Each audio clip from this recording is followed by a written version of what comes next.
السلام علیکم ورحمۃ اللہ وبرکاتہ۔ نحمدہ ونصلی علی رسولہ الکریم، اما بعد فاعوذ باللہ من الشیطان الرجیم، بسم اللہ الرحمن الرحیم۔ آج ہم سورہ الکہف کی آیت نمبر 32 سے شروع کریں گے۔ وَاضْرِبْ لَهُم مَثَلَ الرَّجُلَيْنِ جَعَلْنَا لِأَحَدِهِمَا جَنَّتَيْنِ مِنْ أَعْنَابٍ، اور بیان کرو ان کے لیے مثال دو آدمیوں کی، بنایا ہم نے ان دونوں میں سے ایک کے لیے دو باغ، من اعناب وحففناہما بنخل وجعلنا بینہما زرعا، دو باغ انگوروں کے، اور ہم نے ان دونوں کو گھیر رکھا تھا کھجوروں کے ساتھ، اور ہم نے بنایا تھا ان دونوں کے درمیان کھیتی کو۔ کلتا الجنتین آتت اکلہا ولم تظلم منہ شیئا، کلتا یعنی دونوں، جنتین میں بھی دو کا معنی، جنتن سے جنتین تثنیہ کا صیغہ ہے، کلتا کا معنی بھی دو، یعنی وہ دونوں ہی باغ لاتے تھے اکلہا اپنا پھل، ولم تظلم منہ شیئا اور نہیں ظلم ہوا اس پر کچھ بھی، وفجرنا خلالہما نہرا اور بہائی تھی ہم نے ان دونوں کے درمیان ایک نہر، وَكَانَ لَهُ ثَمَرٌ اور اس کے لیے اس میں بہت سا پھل تھا۔ اس سے پہلے اللہ تعالیٰ نے جنت اور جہنم والوں کا تذکرہ کیا، کیونکہ اصحاب کہف کا ذکر ختم ہوا تھا، تو اس کے بعد اللہ تعالیٰ نے ان کے واقعہ کے مقاصد کو بیان کرنے کے بعد یہ فرمایا کہ جو چاہے ہدایت پکڑے، جو چاہے گمراہ ہو جائے۔ اب پھر اللہ تعالیٰ نے ان دو آدمیوں کا ذکر کیا ہے۔ بعض کہتے ہیں کہ یہ دونوں بھائی تھے، لیکن اگر بھائی ہوتے تو پھر یہاں اخوین کا لفظ ہوتا۔ اللہ تعالیٰ نے یہاں رجلین کہا ہے، اور ہم اس واقعہ کو بطور نصیحت ہی پڑھیں گے، بجائے اس بات کے کہ ہم اس بات کے پیچھے لگیں کہ وہ دونوں کون تھے، ان کا آپس میں تعلق کیا تھا، اور ان کو کہاں سے مال ملا تھا۔ ان ساری بحثوں کو چھوڑ کر ہم یہ دیکھیں گے کہ اس واقعہ کو بیان کرنے کا اللہ تعالیٰ کا مقصد کیا ہے۔ چنانچہ نبی علیہ السلام کے زمانے میں بھی آپ پر جو ابتدا میں مسلمان ہونے والے لوگ تھے وہ غریب لوگ تھے، اکثر ان میں تاجر بھی تھے لیکن غریب بھی تھے۔ جب نبی علیہ السلام سرداران قریش کو اسلام پیش کرتے تو وہ آگے سے یہ اعتراض کرتے کہ آپ کے پاس غریب لوگ کیوں آتے ہیں، ان کو اٹھا دیں تو پھر ہم آپ کے پاس آ جائیں گے۔ نبی علیہ السلام بھی بعض اوقات یہ بات سوچ لیتے کہ اگر سرداران قریش کو علیحدگی میں کوئی وقت مل جائے تو شاید یہ مسلمان ہو جائیں۔ اس میں ایک وجہ تو یہ تھی کہ یہ تقریباً نبی علیہ السلام کے خاندان کے لوگ تھے، اور اللہ تعالیٰ نے بھی یہ فرمایا تھا کہ اپنے عزیزوں کو اللہ کے عذاب سے ڈرائیے، وَأَنذِرْ عَشِيرَتَكَ الْأَقْرَبِينَ۔ دوسرا یہ تھا کہ آپ کی ہمدردی پوری امت کے لیے یکساں تھی، کوئی اپنا ہو یا غیر ہو۔ تو نبی علیہ السلام کو تسلی دینے کے لیے اللہ تعالیٰ نے یہ دو آدمیوں کا ذکر کیا کہ ان دونوں میں ایک ایسا ہے جو اللہ کی ذات کو تو مانتا ہے لیکن وہ آخرت کا منکر ہے اور دنیا کے مال میں اس قدر کھویا ہوا ہے کہ اسے اپنی آخرت کی ہوش ہی نہیں، اور دوسرا وہ ہے جو آخرت کی طرف متوجہ ہے لیکن غریب ہے۔ تو اللہ تعالیٰ نے یہ واقعہ ذکر کیا کہ ان مالدار آدمی کے ساتھ ان سرداران قریش کی مثال ملتی ہے، اور جو ایسے مسلمان تھے جو غریب تھے یا وہ غلام تھے، ان کی مثال میں اللہ تعالیٰ نے غریب شخص کا ذکر کیا، اور ہمیں یہ بتایا کہ دنیا ناپائیدار ہے، اس کو حاصل کرنا، اس کو کمانا یہ گناہ نہیں ہے۔ اللہ تعالیٰ نے ہمیں اسلام میں ترک دنیا کا حکم بھی نہیں دیا کہ ہم سب کچھ چھوڑ چھاڑ کے کسی جنگل میں بیٹھ جائیں یا شادی نہ کریں یا کاروبار نہ کریں، نہیں، بلکہ فرمایا کہ یہ مسلمان کی پہلی ترجیح نہیں ہونی چاہیے، بلکہ پہلی ترجیح دین کو دی جائے، اور ان چیزوں کو بھی دین کے طریقے سے حاصل کر کے دین کی راہ میں ہی خرچ کیا جائے،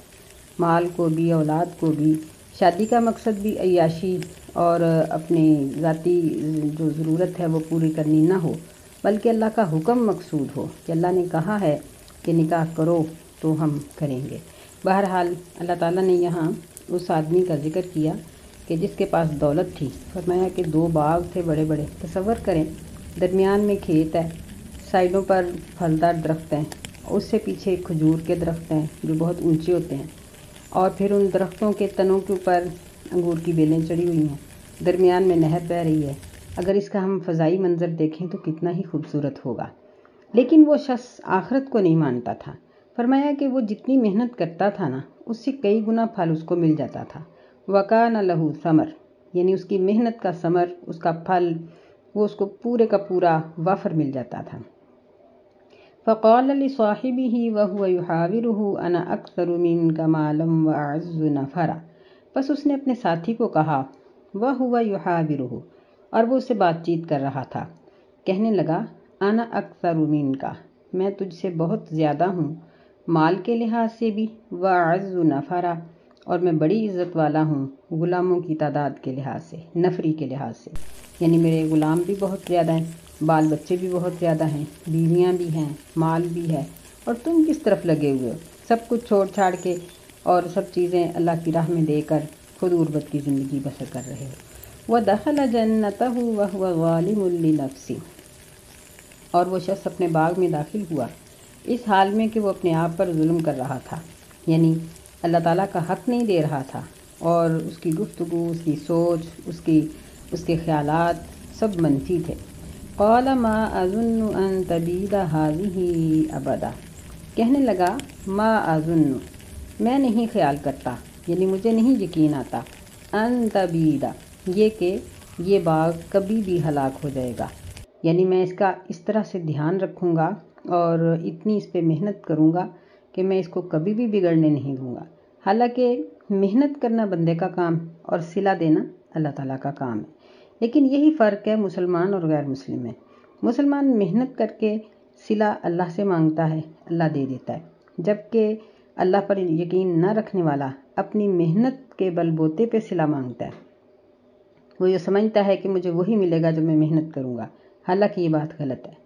فرمایا وَمَا أَظُنُّ السَّاعَةَ قَائِمَةً وَلَئِن رُدِدتُّ إِلَىٰ رَبِّي لَأَجِدَنَّ خَيْرًا مِّنْهَا مُنقَلَبًا، اور میں نہیں یقین رکھتا، اللہ فرماتے ہیں کہ وہ کہنے لگا کہ میں قیامت کے قائم ہونے پر یقین نہیں رکھتا۔ وَلَئِن رُدِدتُّ، اور اگر میں لوٹا دیا گیا اپنے رب کی طرف، لَأَجِدَنَّ خَيْرًا مِّنْهَا، تو میں ضرور اس سے بہتر پا لوں گا، منقلبہ، لوٹ کے جانے کی جگہ، یعنی اللہ تعالیٰ مجھے بہت اچھی جگہ دے دے گا۔ میں یہاں دولت کا مالک ہوں تو آگے بھی مجھے دولت ہی ملے گی، یہاں باغ ہے تو آگے بھی باغ ہی ملے گا۔ یہ تکبر کی بدترین مثال ہوتی ہے کہ ایک شخص یہ سمجھے کہ میں جیسا یہاں ہوں ویسا ہی قیامت والے دن ہوں گا، نہیں، بلکہ وہاں تو انسان کو اپنے اعمال کے مطابق ملے گا۔ قال له صاحبه وهو يحاوره أكفرت بالذي خلقك من تراب ثم من نطفة، اور اس کو اس کے ساتھی نے کہا، اور وہ اس سے باتیں کر رہا تھا، اکفرت بالذی خلقک من تراب، کیا تو نے کفر کیا ہے اس ذات کے ساتھ جس نے تجھے مٹی سے پیدا کیا، ثم من نطفۃ، پھر اس نے نطفے سے پیدا کیا، یعنی پہلے انسان کو بنایا، پھر آدم علیہ السلام کی تخلیق کرنے کے بعد انسانوں کی تخلیق کا سلسلہ نطفے سے جاری کیا، ثم سواک رجلا، پھر اس نے درست بنایا ہے تجھ کو ایک آدمی، یعنی صحیح سالم انسان تجھے بنایا کہ تیرے ظاہری اعضاء اور تیرے اندرونی اعضاء، تیرے پیٹ کے اندر کی مشینری اور ہر چیز اس نے درست بنائی، اتنا اس کا احسان ہے تمہارے اوپر، لیکن تم اس سے کفر کر رہے ہو۔ لیکن هو اللہ ربی ولا اشرک بربی احدا، لیکن وہ اللہ، وہ تو میرا رب ہے اور میں اپنے رب کے ساتھ کسی کو شریک نہیں ٹھہراؤں گا۔ یعنی پہلے کو تو دولت کا نشہ چڑھا ہوا تھا، یہ شخص اس نشے سے مبرہ تھا اور حقیقت کو دیکھ رہا تھا۔ یہی وجہ ہے کہ دین کو سب سے پہلے قبول کرنے والے غریب لوگ ہوتے ہیں، اور غرباء ہی ہوتے ہیں جو کسی بھی جماعت کو یا کسی مذہب کو پروان چڑھاتے ہیں، کیونکہ ان کے دماغوں کے اوپر دولت کا نشہ نہیں چڑھا ہوتا۔ اور ایسا امیر شخص جو دولت کو اپنے ذہن پر سوار نہیں ہونے دیتا، اس کی عقل میں استقامت رہتی ہے، جب وہ اپنی عقل کے اوپر دولت کو سوار کر لیتا ہے تو پھر وہ صحیح نہیں سوچ سکتا۔ تو اس شخص نے کہا کہ میں تو اپنے رب کے ساتھ کسی کو بھی شریک نہیں ٹھہراؤں گا۔ وَلَوْلَا إِذْ دَخَلْتَ جَنَّتَكَ قُلْتَ مَا شَاءَ اللَّهُ لَا قُوَّةَ إِلَّا بِاللَّهِ، ایسا کیوں نہیں ہوا کہ جب تو اپنے باغ میں داخل ہوا قلتا تو کہتا کہ ما شاء اللہ لا قوت الا باللہ، یعنی جو اللہ نے چاہا وہ مجھے دیا اور اللہ کے سوا اور کوئی قوت اور طاقت نہیں۔ ان ترنی انا اقل منک مالا وولدا، اگر تو مجھے دیکھتا ہے انا اقل منک کہ میں تجھ سے کم ہوں مال کے لحاظ سے اور اولاد کے لحاظ سے، یعنی اگر تو مجھے غریب دیکھتا ہے تو یہ بات تم یاد رکھو۔ فَعَسَىٰ رَبِّي أَن يُؤْتِيَنِ خَيْرًا مِّن جَنَّتِكَ وَيُرْسِلَ عَلَيْهَا حُسْبَانًا مِّنَ السَّمَاءِ فَتُصْبِحَ صَعِيدًا زَلَقًا، بس قریب ہے میرا رب ان یؤتینی، یہ کہ وہ مجھے دے دے خیرا من جنتک، تیرے باغ سے بہتر، ویرسل علیہا، اور بھیج دے وہ اس کے اوپر حسبانا، گھیر لینے والا عذاب آسمان کی طرف سے، فتصبح صعیدا زلقا، بس ہو جائے یہ باغ چٹیل میدان، یعنی وہ مالدار شخص اس کو ٹارچر کرنے سے باز نہیں آتا تھا۔ تو تنگ آ کر ایک دن نیک شخص نے کہا کہ ایسا بھی ہو سکتا ہے کہ تیرا باغ ہلاک ہو جائے اور اللہ تعالیٰ مجھے آخرت میں باغ دے دے، یا اس نے یوں کہا کہ صحیح درست بات یہی ہے کہ قیامت کے نفخہ کے ساتھ یہ ساری زمین تو چٹیل میدان بن جائے گی، باغ بھی تمہارے ختم ہو جائیں گے، لیکن اللہ آخرت میں مجھے تیرے باغوں سے بہتر دے دے۔ تو اللہ تعالیٰ کا کرنا ایسا ہی ہوا جس طرح اس شخص نے بات کی تھی۔ وَأُحِيطَ بِثَمَرِهِ، کہنے لگا أَوْ يُصْبِحَ مَاؤُهَا غَوْرًا فَلَن تَسْتَطِيعَ لَهُ طَلَبًا، یا اس کا پانی خشک ہو جائے فَلَن تَسْتَطِيعَ لَهُ طَلَبًا، پس تو ہرگز نہیں طاقت رکھے گا اس کو طلب کرنے کی، یعنی درخت جب پل کے جوان ہو جاتے ہیں تو وہ اپنی ضرورت کا کئی فیصد حصہ زمین کے اندر سے پانی حاصل کرتے ہیں۔ تو اس نے کہا کہ اوپر سے بھی عذاب آ سکتا ہے، یہ بھی ہو سکتا ہے کہ اگر نیچے سے ان کو پانی نہ ملے تو ان کی جڑیں خشک ہو جائیں اور یہ گر جائیں، ایسا بھی ہو سکتا ہے۔ وَأُحِيطَ بِثَمَرِهِ فَأَصْبَحَ يُقَلِّبُ كَفَّيْهِ عَلَىٰ مَا أَنفَقَ فِيهَا، اور گھیر لیا گیا اس کا پھل، بس وہ اس طرح ہو گیا کہ ملتا تھا وہ اپنے ہاتھوں کو اس چیز پر جو اس نے اس میں خرچ کیا تھا۔ وَهِيَ خَاوِيَةٌ عَلَىٰ عُرُوشِهَا، اور وہ گرا پڑا تھا اپنی چھتوں پر، یعنی جو بیلیں چڑھائی گئی تھیں سب زمین پر گری ہوئی تھی۔ وَيَقُولُ يَا لَيْتَنِي لَمْ أُشْرِكْ بِرَبِّي أَحَدًا، اور وہ کہتا تھا کہ اے کاش میں اپنے رب کے ساتھ کسی کو شریک نہ ٹھہراتا،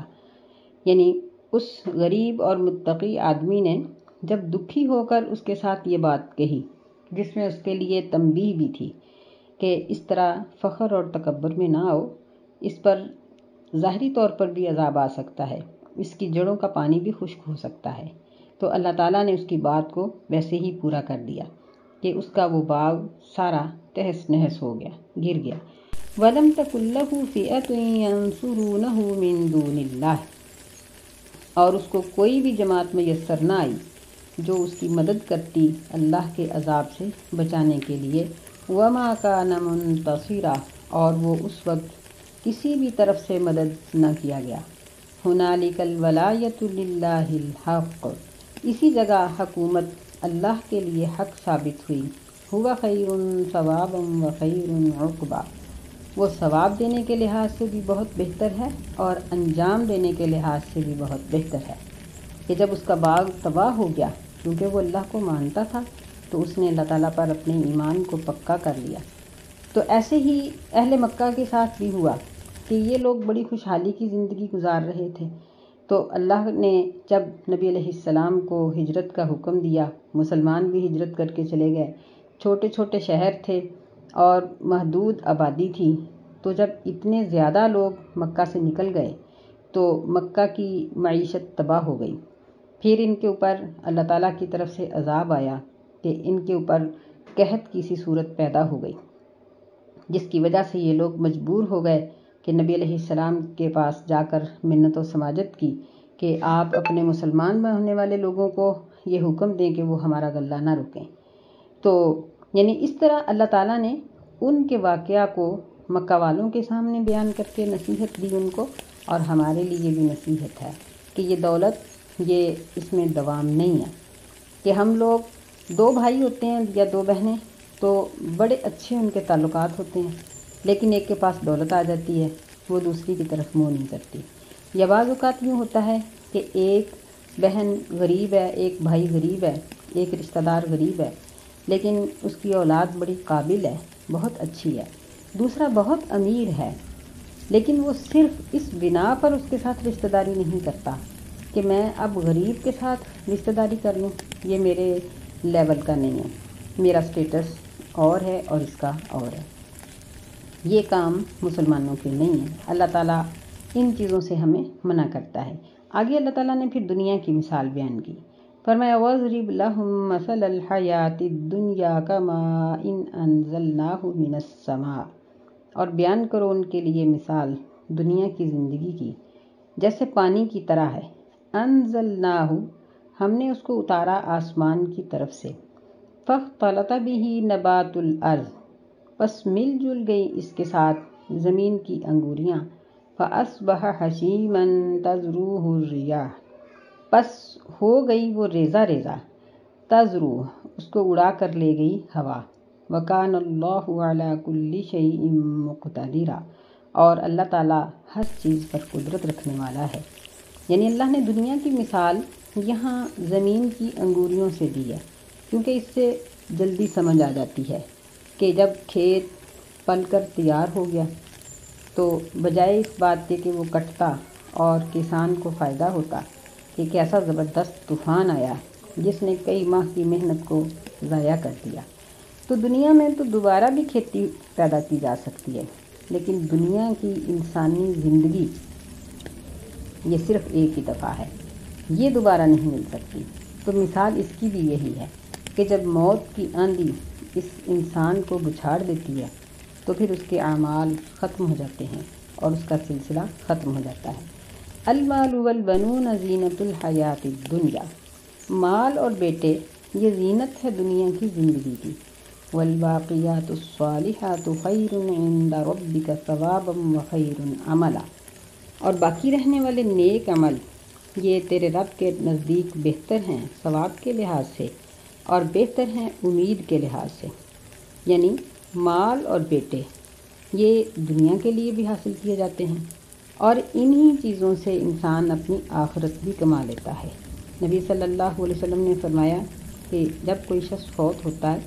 تو انقطع عملہ اس کا عمل منقطع ہو جاتا ہے، الا من ثلاث 3 قسم کا عمل ایسا ہے کہ وہ مرنے کے بعد بھی جاری رہتا ہے، یا تینوں میں سے اگر کسی کے پاس ایک ہے تو وہ جاری رہتا ہے۔ آپ نے فرمایا کہ اس نے کوئی ایسا علم دین کا سیکھا ہو اور آگے کسی کو سکھا دیا ہو، تو جب تک وہ علم پڑھا اور پڑھایا جاتا رہے گا اس کے مرنے کے بعد بھی اس کو اجر ملتا رہے گا۔ آپ نے فرمایا کہ اس نے اپنے مال کو خرچ کر کے کوئی ایسا صدقہ کر دیا جو صدقہ جاریہ بن گیا، مثلا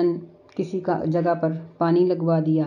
یا کوئی اور اس طرح کا جاری رہنے والا کام کر دیا، تو اس کا اجر اس کے مرنے کے بعد بھی جاری رہے گا۔ اور فرمایا کہ او ولد صالح نیک بچہ جو اس کے مرنے کے بعد نیکی کرے گا تو مرنے والے کو اس کا اجر ملتا ہی رہے گا۔ تو یہی مال اور بیٹے اور یہ دنیا کا مال و اسباب یہ انسان جب غلط طریقے سے حاصل کرتا ہے تو یہ اس کے لیے جہنم ہے، اور اگر وہ اس کو اچھے طریقے سے حاصل کرے اور اچھی راہ پر لگائے تو یہ انسان کے لیے باعث عزت اور باعث وقار ہے اور قیامت کے دن کے درجات کی بلندی کا سبب ہے۔ دیکھیے کہ حافظ قرآن کے والدین کی قیامت کے دن کیا عزت ہوگی کہ اللہ ان کو ایک ایسا تاج پہنائے گا کہ جو بہت ہی منور ہوگا۔ تو عالم دین کے والدین جب اس کے والدین کا اپنی اولاد کے ساتھ تعلق ہو اور انہوں نے اپنے شوق سے اس کو عالم بنایا ہو تو ان کا کیا مقام ہوگا؟ ان کا بھی بہت بلند مقام ہوگا کہ جب تک ان کا بیٹا پڑھتا اور پڑھاتا رہے گا اور آگے اس کے شاگرد اور اس کے شاگرد، قیامت تک یہ سلسلہ چلتا رہے گا اور اس عالم کے والدین کو اجر اور ثواب ملتا ہی رہے گا۔ تو اس لیے فرمایا کہ یہی دو چیزیں ہیں باقی رہنے والے نیک عمل تیرے رب کے پاس، یعنی باقیات الصالحات انہی کو بناؤ۔ مال اور اولاد کو ہی باقیات الصالحات بنانا چاہیے، کیونکہ یہ ثواب کے لحاظ سے بھی بہت بہتر ہیں اور امید کے لحاظ سے بھی بہت بہتر ہیں۔ اللہ ہمیں توفیق دے کہ ہم اللہ کے ان احکامات کو پڑھیں اور اس پر عمل کریں۔ اللہ ہمیں اور ہماری اولادوں کو نیک کرے اور ہماری اولاد کو ہمارے لیے صدقہ جاریہ بنائے۔ آمین یا رب العالمین۔ السلام علیکم ورحمۃ اللہ وبرکاتہ۔